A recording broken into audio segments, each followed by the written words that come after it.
ஒரு நாட்டுல ஒரு பெரிய போர் வந்துச்சு. அப்ப அந்த நாட்டுல இந்த பவர்ஃபுல்லான தலைமை இல்லாம போனதுனால ஒரு பச்சை புள்ள கையில தான் அந்த பொறுப்பு இருந்துச்சு. அதனால அந்த நாட்டுல இருந்த அந்த பெருந்தலைகள்லாம் ரொம்ப பயந்துகிட்டு இருந்தாங்களாம்.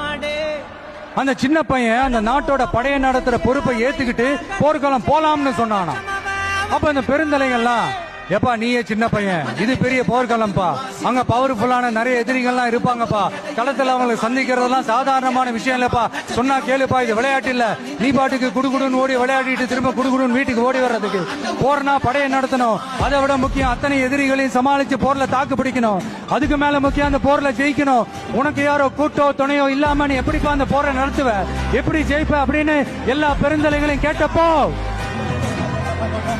எந்த பதிலும் சொல்லாம போருக்கு தனியா தன் படையோட போன அந்த பாண்டிய வம்சத்தை சேர்ந்த அந்த பையன் என்ன செஞ்சான்னு சங்க இலக்கியத்துல ரொம்ப நல்லா தெளிவா சொல்லியிருக்காங்க. படிக்காதவங்க படிச்சு தெரிஞ்சுக்கங்க, இல்லைன்னா படிச்சவங்க கிட்ட கேட்டு தெரிஞ்சுக்கங்க.